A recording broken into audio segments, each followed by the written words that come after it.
final hit.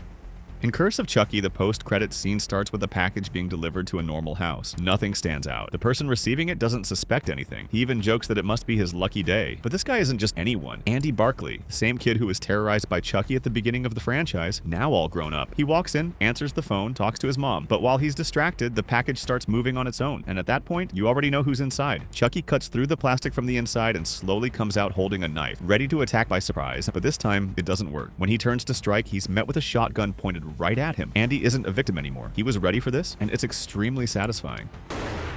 Actor Alex Vincent returns to the role after decades, which drove fans crazy at the time, and for good reason. This moment basically reconnects the entire original franchise and sets up what comes next. The false hope. The ending of Dawn of the Dead feels happy, but the credits show that it's not quite like that. After all the chaos in the mall, a small group manages to escape by boat, leaving behind a city completely overrun. It even gives you a sense of relief, like, okay, someone survived. But as the credits roll, the movie starts showing footage recorded by them, like a home video capturing everything. And the tone shifts fast. Food starts running out, water becomes a problem, and the boat starts showing signs that it won't last much longer. In a bizarre moment, they find another boat drifting and decide to check it out. Inside a cooler, there's the head of a zombie, still alive, trying to bite anything that comes close. Even so, they keep going until they finally find an island, and that feeling of hope comes back. But the moment they land, out of nowhere, a crowd of zombies comes running straight at them. No warning, no time to react. The camera drops to the ground, and all that's left are screams, gunshots, and the sound of the attack. And the movie ends like that. Stay behind me. What hits hardest here is that it completely destroys the happy ending that seemed to exist. Zack Snyder basically pulls the rug out from under the audience in the final moments. The final call. In I Know What You Did Last Summer, the scene during the credits makes it clear the nightmare is far from over. It all starts with a group of young people who end up causing an accident on a deserted road and decide to cover it up to avoid taking the blame. A year later, someone starts stalking them with a simple message. He knows what they did. From there, it turns into a hunt, with a killer always one step ahead and victims trying to survive as the past comes back to collect its debt. Even when it seems like everything has been resolved, the franchise never really lets that cycle die. And that's exactly what this post-credits scene reinforces. After the credits, Carla Wilson, who has already been through this nightmare before, appears at home, calm, watching a news report about the new murders in Southport. While commenting on how Julie never seems to stay safe for long, someone knocks on the door, and that's when everything connects. When Carla opens it, it's Julie James herself, the final girl from the original movie, standing there with that look of someone who already knows the problem is back. Without wasting time, Julie hands her an envelope. Inside, there's an old photo of the two of them from their trip to the Bahamas, but the image is marked with a red X crossing their faces. And on the back, a direct message: it isn't not over. The candle goes out. In Insidious, the movie ends with a heavy twist, but there's a detail in the credits that gives one last creepy push. The story follows the Lambert family, especially Josh, who since childhood has had a connection to the Further, a dimension where spirits are trapped. When his son falls into an unexplained coma, things escalate quickly, and a medium named Elise steps in to help. But in the end, when everything seems resolved, comes the reveal. Something came back with Josh. Elise realizes it instantly. She takes a picture of him to confirm, but doesn't have time to react. Josh attacks her, and she dies right there. Later, when Renee finds the camera, the image reveals the truth. Instead of Josh, the photo shows the old entity that had been haunting him since childhood. In other words, he didn't come back alone. The movie ends with her about to be attacked. And then comes the post-credits scene. It lasts just a few seconds. The old woman appears, standing still, with a lit candle in front of her. And then it's over. This scene is so short that a lot of people didn't even notice it the first time. The final redemption. In Constantine, throughout the story, we follow John Constantine, a cynical guy full of guilt. His side is Chaz, his assistant, a kid who gets pulled into this world without really understanding how dangerous it is. After the credits, the scene completely shifts the tone. Constantine appears at the cemetery, standing in front of Chaz's grave. No action, no chaos, just a quiet moment. He leaves his lighter on the tombstone and says a simple line, acknowledging that the kid did what needed to be done. This scene wasn't in the original theatrical cut. It was added later to give the character a more emotional closure, something the movie itself doesn't fully deliver. And it works, because in the end, while Constantine spends the whole movie trying to earn redemption, the one who actually achieves it is Chaz, the hidden audio. In Cloverfield, the most important detail isn't in the image, it's in the sound after the credits. The story follows a group of friends trying to survive while a giant creature destroys New York City. At the end, the military launches a massive bombing to try to contain the monster, making it seem like everything is over, both for the characters and the threat. But after the credits, a strange audio plays. First there's static, and within it, you can hear a distorted voice saying something like, It seems like a small detail, but when the audio is played in reverse, the message changes completely. In other words, the monster survived, and the movie never explains this directly. It hides it for anyone curious enough to look for it. Now, combining that with the final scene before the credits, things get even more interesting. In it, we see Rob and Beth months before the attack in a peaceful moment at Coney Island. But in the background, almost unnoticeable, something falls from the sky straight into the ocean. And this is where the movie hides its biggest secret. Director Matt Reeves himself confirmed that object isn't a satellite or debris. It's the creature itself arriving on Earth from space. Rob and Beth were unknowingly filming the very beginning of everything. The infection continues. Slither is already pretty gross, but the post-credits scene is on a whole different level of disturbing. We follow a town being taken over by a bizarre alien parasite that transforms Grant, an ordinary man, into a grotesque creature that spreads living slugs everywhere. At the climax, he literally explodes, and that's it. Problem solved, right? Wrong. After the credits, the camera returns to the remains of his body, that mass spread across the ground. Everything looks dead until a stray cat shows up, and that's where the problem begins. The animal, unaware of anything, starts eating the organic matter left behind. It's that classic don't do it, but it's already too late. One of the slugs survived and it's still moving. The cat gets closer, the screen goes black, and the sound of the attack makes it clear it's not over.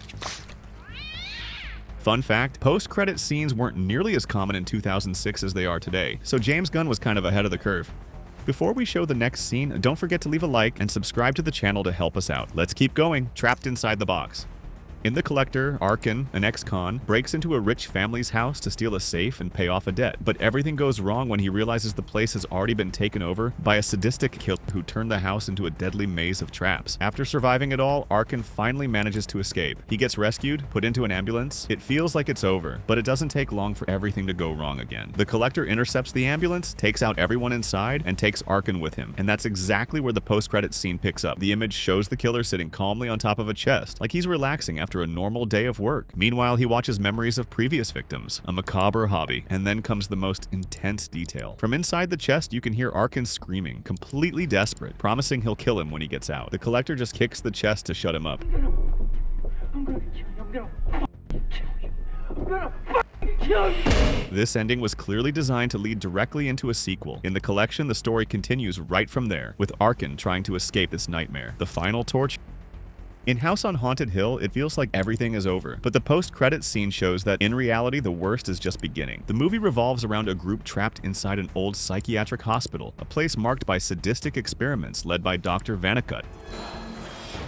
Throughout the story, it becomes clear that the place isn't just haunted. It has a will of its own, almost like it's alive. In the end, Stephen and Evelyn Price die in the middle of that chaos. And for a moment, you might even think that was the end for them. But it's not. The post-credits scene completely shifts the tone. It appears like an old recording in black and white, with that grainy quality that looks like it came from another century. And what it shows is disturbing. The two of them are strapped to an operating table, being tortured by the spirits of the hospital's former patients. And there's no escape. The scene ends with an ironic "the end," making it clear there's no sense of closure or peace. They didn't just die, they became part of an endless cycle of suffering. The final offer.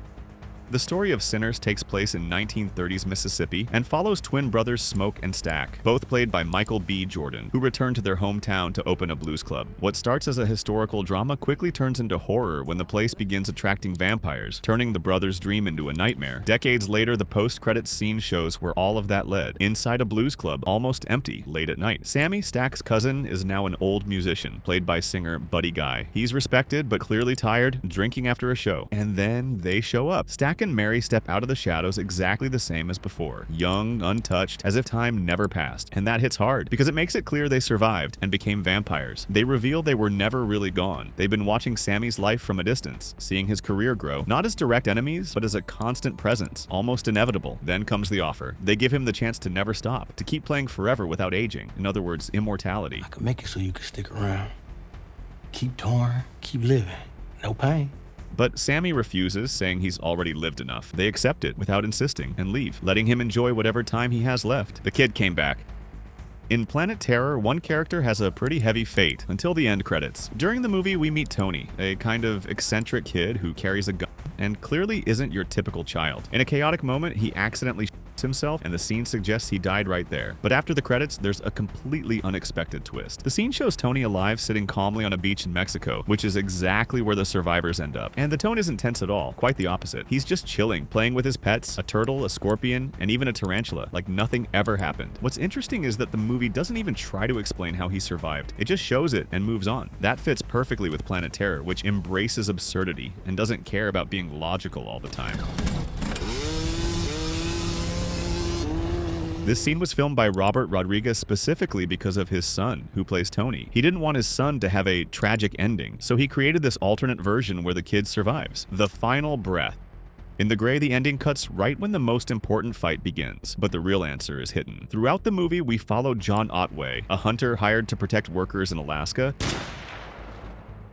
trying to survive after a plane crash in the middle of nowhere. But the cold isn't the worst problem. A pack of wolves starts hunting the survivors, turning the journey into a brutal fight for survival. At the end, Otway comes face to face with the alpha wolf, prepares himself by improvising a weapon with broken bottles, and the movie cuts right there. Without showing who wins, then comes the post-credits scene. Almost no one notices it. The image shows the alpha wolf lying on the ground, but with one detail. You can see a very faint breathing, almost unnoticeable. That suggests it's still alive, or dying. The fight happened, that's certain, but the outcome doesn't matter. Otway spent the entire movie dealing with fear, guilt, and the urge to give up. And in the end, he chooses to fight until the last second. A lot of people left the theater thinking the movie just ended out of nowhere, exactly because they didn't see this scene. And when they found out later, their interpretation completely changed. In the end, this scene doesn't answer everything, but it makes one thing clear. No one really wins there. Just two survivors who went to the limit and paid the price for it. The appearance.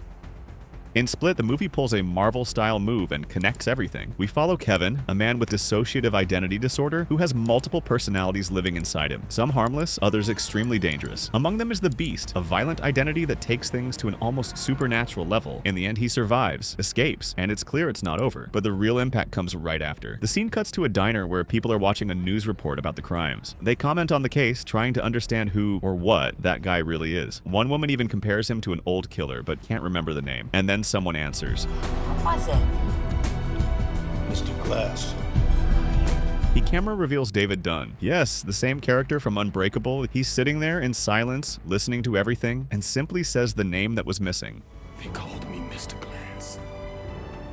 It's a quick moment, but it completely changes the scale of the story because it confirms everything happens in the same universe. This connection was kept completely secret until the movie's release. No one knew Split was part of that universe. What hits hardest here is that it's not just a cameo, it's a warning. While Kevin embraces what he has become, David is already there, ready to act. And just like that, the movie turns a simple ending into the beginning of something much bigger. Well, at least that was the idea, since the next movie didn't really land. On screen, there's a video where we show alternate endings in horror movies that you need to see. Click and watch. See you there.